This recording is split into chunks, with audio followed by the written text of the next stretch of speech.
So this won't be real long because there were a couple of important bills this session that are going to have a major impact on associations, but there weren't a lot of bills, which I think is a good thing. So it won't take us real long to get through kind of the initial presentation, but like I said, afterwards, if you guys have questions, let's spend some time talking about your questions. Okay, so the first one was maybe the biggest one, impact-wise. The legislature passed House Bill 82, which I've titled here as accessory dwelling units. That's an actual term from the legislation. Basically, what we're talking about is an apartment within your unit, so like a basement apartment or some part of your home that you carve out as an apartment. The idea here is that Utah, as many of us have experienced, is in a housing crisis. Housing prices are going up and up, and no end in sight right now. And it's becoming very difficult for first-time home buyers to enter the market. One of the reasons for this, according to a lot of the analysts and economists that I read and have gone to meetings with, is that Utah has a lot of organic growth, a lot of interior growth, meaning we have a lot of kids, and Utahns tend to stay in Utah.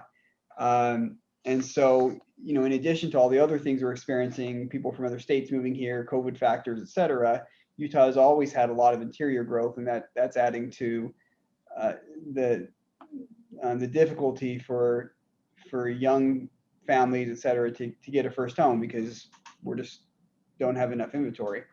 And so prices are going up. You know, we all know the situation.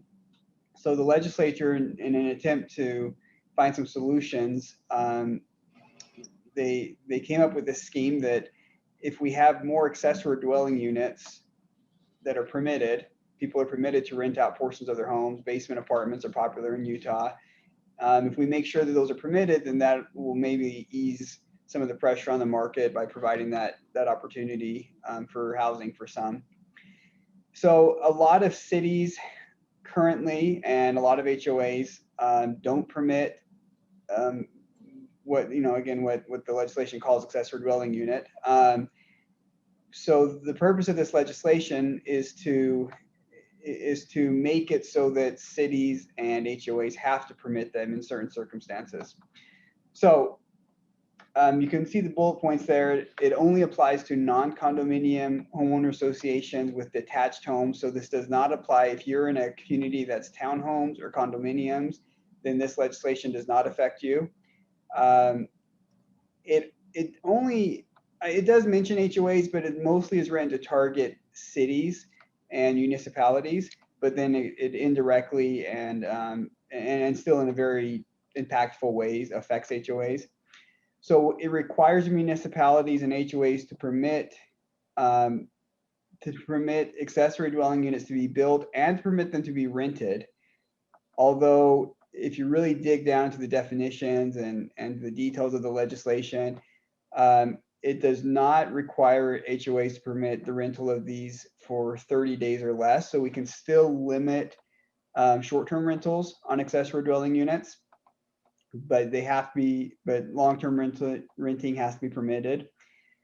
The ADU has to be contained within the home. And so that's an important distinction. What's one of the first questions I often get on this as well. So now we have to allow,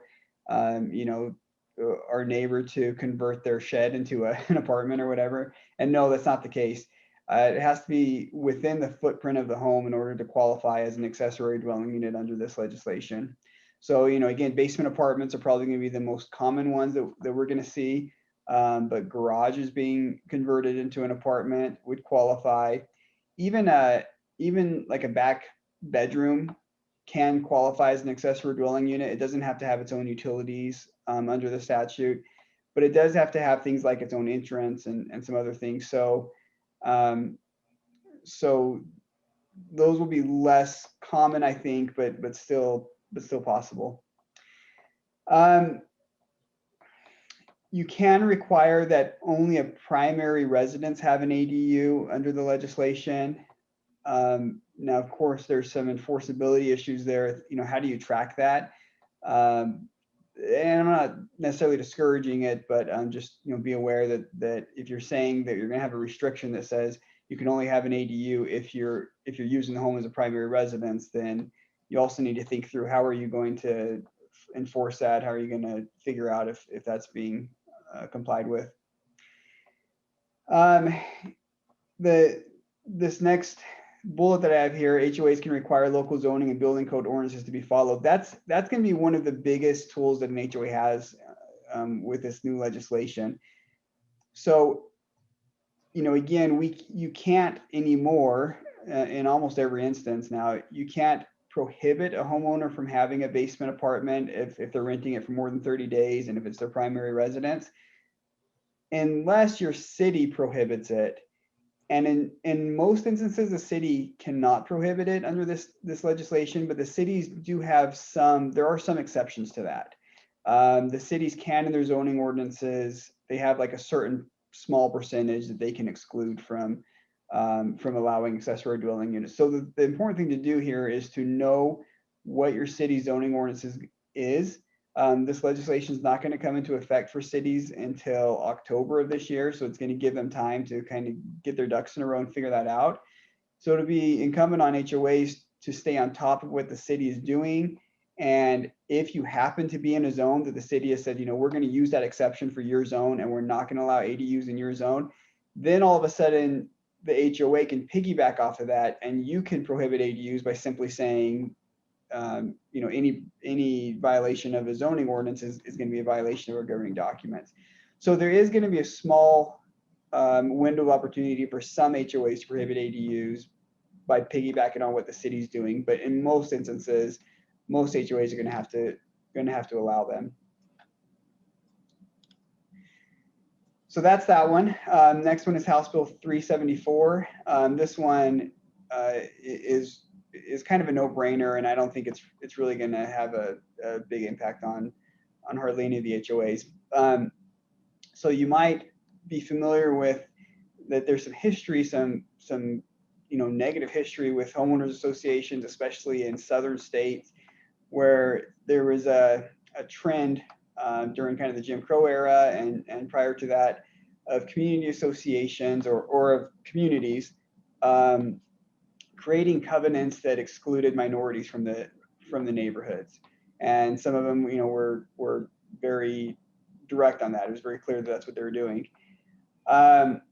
Apparently, there was a professor I think it was at Utah State, who discovered that her neighborhood, which must have been an older neighborhood, had one of these covenants here in Utah that said that, I don't know exactly what it said, but it had the effect of saying that minorities cannot live in that neighborhood. Of course, when these covenants are still recorded against property, they're just not enforced anymore.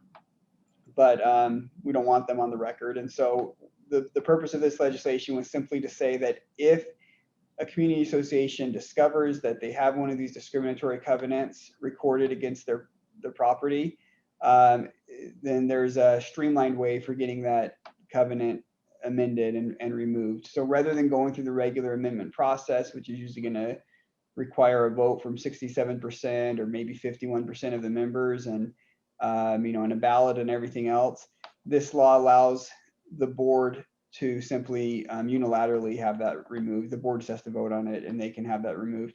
Homeowners can also bring it to the attention of the board, and the legislation says that the board then has 30 days to act on it. The original legislation was broader than this and basically said if there's a discriminatory covenant, any homeowner can have that removed without a vote of the members, which I understand what they're trying to do there. But the problem is that we had with the LAC was that we don't want homeowners determining for themselves what a discriminatory covenant is, because you can imagine a homeowner going, well, you know, they don't let me park in front of my house, and I think it's because they don't like the color of my hair or whatever. And, you know, we don't want to get into those issues. And so we kind of pushed back a little bit and said, why don't we have a little bit of a gatekeeper provision on here that, you know, says the board has to be the one to determine, yes, this is a discriminatory covenant, and we're going to exercise our right to have it removed without a vote of the members. So, oh, sorry, the board has 90 days to act on it if a homeowner brings it to their attention. So that's that one. It also says that the recorder's office is not supposed to charge a recording fee for having the covenant removed. So that's how it reads. In my experience, there's often just kind of some administration, you know, red tape on that. And sometimes I guess what I'm saying is I wouldn't be surprised if you take one of these to the recorder's office and they say, okay, we're charging you a fee. And then we have to kind of go through a little bit of process to get them to understand that that's not the case with these. There's a question in the chat. I apologize. I didn't. Sure. Our CC&Rs require leases to be at least 6 months. Does HB 82 override that to 30 plus days? Yes, it does for ADUs. So specifically for, you know, for like a basement apartment or an apartment within the dwelling. Now, if you're saying for the whole dwelling, that's going to be a distinction that we're going to have to carve out. Frankly, with this new legislation, most homeowners associations, every homeowner association should be revisiting their leasing restrictions and seeing how they read. And many homeowner associations, I think, are going to have to amend those provisions. So there's going to be a nuance now where we say, okay, we have a lease restriction if you're renting out the entire home. If you're renting out an ADU, though, then maybe that restriction is going to look a little bit different. I've already amended for a couple of communities to accommodate for this new legislation. And what I've done for those that I think is the best approach is the law already requires certain exceptions for lease restrictions. Like if you're on military leave, et cetera, you have to grant those people an exception to your lease restrictions. I think we just include this as another exception. If you have an ADU, then you know, then there's an exception, and here's how that exception works. You know, it's 30 days and et cetera, and we can kind of write in the correct language in there.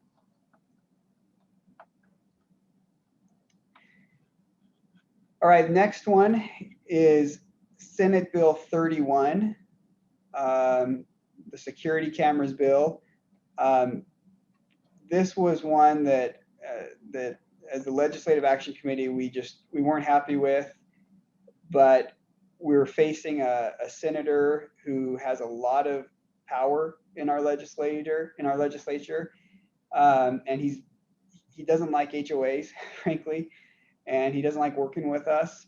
And when he decides to just kind of steamroll any industry, he's usually pretty successful at it. So I mean, I hate to say it, but this was just kind of a bad piece of legislation that there just wasn't really much we could do about. We got a little bit of help, but there wasn't much we could do about it. So what this legislation says, and actually let me give you a little bit of background to kind of give you an idea of how this came about and why it was difficult to do anything about.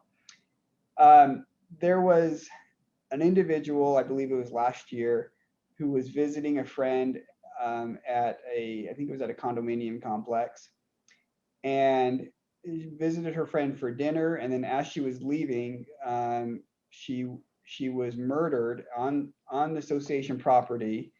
I don't know the details.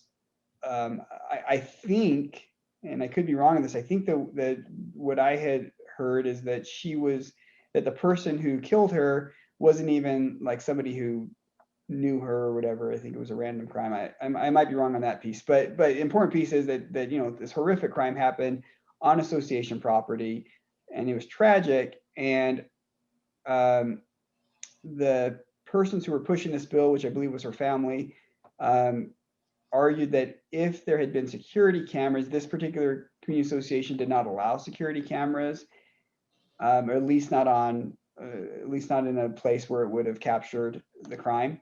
And her family argued, you know, if there had been security cameras, maybe things would have been different. Maybe at least would have been able to build a better case against the individual or whatever. It would have helped us. That's really difficult to argue against. I mean, we all agree that that's a horrific thing, that we want to do what we can to stop that sort of thing from happening. But the legislation that came out of it, I think, was too broad. So the senator who introduced this bill basically said we don't want HOAs to be able to restrict in any manner a security camera. And keep in mind here, we were talking about a condominium association here. So as you know, in a condominium association, the homeowner doesn't own the exterior of their unit. And so it has always made sense to say that you can't put anything on the exterior of the unit since it's not yours unless the HOA approves it. This bill kind of turns that on its head. So it applies to all types of associations, and it says that an HOA has to permit installation of security cameras on the outside of a unit. So even if you're in a condominium association and the unit owner doesn't own the exterior, you have to allow them to put a security camera on the exterior. We got it scaled back a little bit by saying that it has to be immediately adjacent to the entrances and the windows. So not all over, the sidewall or whatever. And they threw this in there, which I think they were trying to throw us a bone, but it really is kind of a useless provision, that an HOA can prohibit installation of a security camera on common area that's not physically connected to the unit. I mean, that's a no-brainer. I think we already have that authority anyway. So if they're saying they want to put a security camera on the flagpole outside of their unit or something that's the HOA's flagpole, then this is saying they can't do that. But again, we already knew that. The one interesting nuance here is that this legislation was drafted in a way that it apparently only applies to rules. It says that an association cannot have a rule that prohibits the installation of security cameras on the outside of a unit. I don't know if that was deliberate or not. From the legislators that we were talking to, it seems to me that they didn't do that consciously. I don't think they just realized and understood the difference between a rule and your CC&Rs. But that's how it's drafted. And so if we're following the strict letter of the law, then it says that we can't do it in the rules, but that doesn't mean we can't prohibit security cameras in the CC&Rs. It would just require, for many, an amendment to the CC&Rs to specify that in there. And that's not just prohibiting. So, I mean, you also can't restrict it in your rules. So in the CC&Rs, we could put things like, you have to have architectural guideline approval first. You have to repair the exterior when, if you remove the camera, and those sorts of things. Those things now should be in the CC&Rs rather than just in the rules. Okay, next one, Senate Bill 75. And this is the last one. Like I said, there wasn't a ton of legislation, but a few that I think are important. This one will be important if we ever have another COVID type situation, but probably won't affect community associations outside of that. So, we all know that we lived through COVID last year, and it had the potential of being devastating to all sorts of industries. Utah was fortunate, and I think did some things right that helped us, that many industries did well in Utah even through COVID. But there was a concern early on in the community association industry that if we have a bunch of unit owners who aren't able to pay their assessments because they're getting laid off, et cetera, then community associations are going to suffer, and they're not going to be able to keep up amenities, and then the places where people are living are going to start to go into decay, and that's not what anybody wants. Now we have associations are supposed to have reserves. Many associations do have healthy or strong reserves, but the problem is that you can't dip into those reserves except under very specific circumstances under our law. Reserves can only be used for reserve purposes, and that really is how our law is written. It's kind of circular. It says that you can only use your reserve account for the purpose for which it was created. In most instances, that means you can only use your reserve funds for maintenance of kind of long-term maintenance and that sort of thing, things that would appear on your reserve study. you can't dip into it for day-to-day operations just because your HOA is suffering. Well, this bill was presented in order to kind of provide an exception to that, to say that if we ever have another emergency situation like COVID, and if it causes an HOA to get into a kind of dire situation with their funding, then this provides a path for dipping into your reserves for day-to-day operations. And it goes into some details of how do we define what emergency situation is, and what we can use those funds for. But that's the bottom line. That's the takeaway. It's probably not going to affect community associations anytime soon. Hopefully we don't have another emergency declaration or a state of emergency. But if we do, then and as it says here, more than 10% of the non-board members are delinquent as a result of that emergency, then HOAs can dip into the reserves for day-to-day operations, and hopefully your common areas won't suffer as a result of the state of emergency. So that's it. Just a handful of bills, and of course there's always some bills that kind of affect HOAs in a really minor way, in a peripheral way. I didn't include those, but those handful that we went over are kind of the ones that could have a more significant impact on HOAs. So like I said, short presentation because there weren't a ton of bills, but I suspect there's probably questions and comments on them. So we can go ahead and talk about those. And I see that there's some comments in the chat. So let me start with those. One was the one, okay, this one was already addressed about the CC&Rs require leases to be at least 6 months. Next one, can the HOA stipulate how it is attached to a unit? So I think this is referring to the security cameras. Can the HOA stipulate how the security camera is attached to a unit to minimize damage to the building? Approve it, but with methods of installation. Yes, I think there's still going to be a path to do that. But I think it's just going to be, we just need to be careful how we word those things now more than before. General architectural guidelines, which are typically there's going to be provision in your CC&Rs already that say that certain things can't be done without architectural approval. And again, where that security cameras bill applies to rules specifically, then I think there's going to be no problem in enforcing those architectural principles that are in the CC&Rs that say, hey, you can't do this without first getting architectural approval. I think that's going to be our best backstop. Make sure that's in your CC&Rs and then enforce that. And if somebody wants to install a security camera, say, hey, we're allowing it. Law says that we have to allow it, so we're allowing it. But you still have to follow the CC&Rs and get architectural approval. And then, of course, in the architectural approval process, then that allows you to go through those things to make sure that it's installed in a way, and maybe you require them to use a licensed contractor or whatever you need to do to make sure it's installed in a way that protects the asset.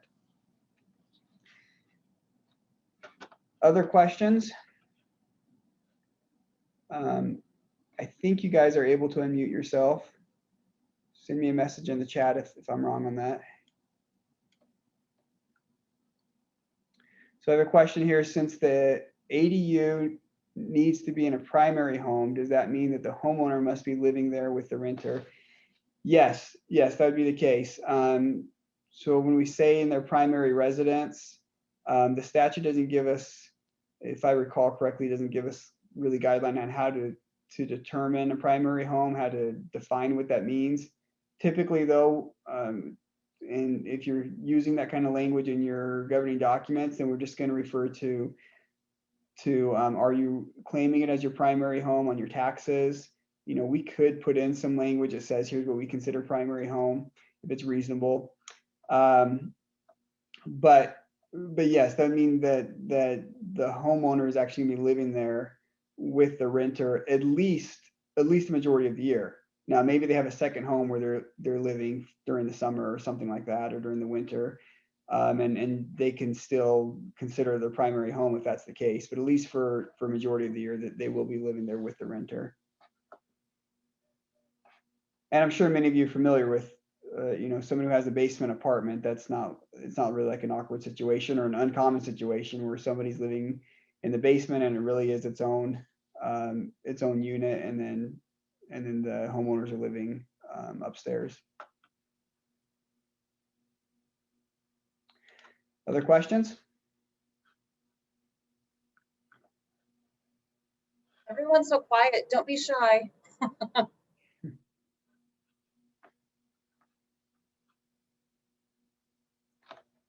You guys are going to let me off the hook easy. If there's not other questions on this legislation, if we have time, I'm always happy to give you guys an opportunity. If there's just something in your community you want to bring up, sometimes it's beneficial to everyone to kind of hear those things. So if you have just another association question, we have some time to talk about that as well.